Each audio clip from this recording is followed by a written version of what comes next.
You can see this fuel line that feeds the DCR is just absolutely rattling around. What's going on, everyone? Got a customer, got a 2017 F350 with a 6.7 in the shop today. I just wanted to touch base on a few things that I'm seeing.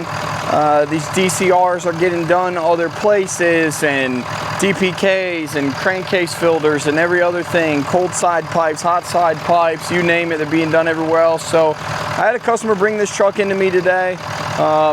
Not here for this, unrelated, but I just given the vehicle a once over while I have it in the shop and wanted to point out a few things that I noticed while I was in here.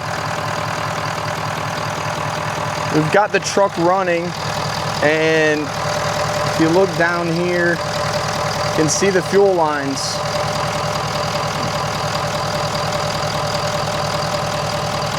You can see this fuel line that feeds the DCR is just absolutely rattling around. There's supposed to be a standoff here that clamps both pipes and then gets bolted right there where you can see this empty spot on the fuel filter housing. Is supposed to be a stud that holds it to keep this from rattling. Eventually what's going to happen, because this is rattling, is those welds, little brazing spots down there where the lines connect to the DCR, are eventually going to get stress cracks in them, and this is going to leak. When this leaks, this can cause a fire on the engine. So just another example of poor craftsmanship here.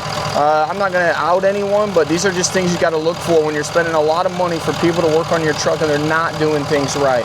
Something else I noticed, if we look up here, I don't know if you can see it. Let me get my light in here. The dipstick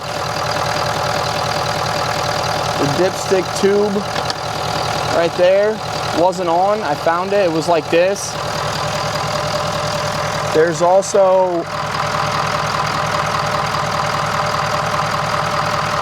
the bolt for the dipstick is not in there, and the engine oil dipstick is not attached to the transmission dipstick.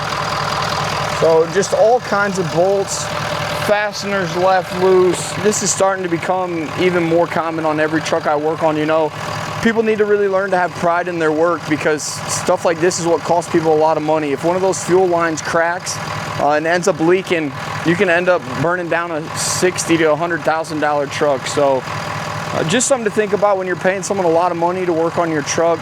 You really want to have someone working on it that's going to take pride in their work and treat the vehicle as if they're owned. So if you got any questions about DCR, DPK, crankcase filters, or anything else 6.7 related, go ahead and drop us an email or give us a call at the phone number I'll put on the screen. Thanks for tuning in. Everyone have a Merry Christmas.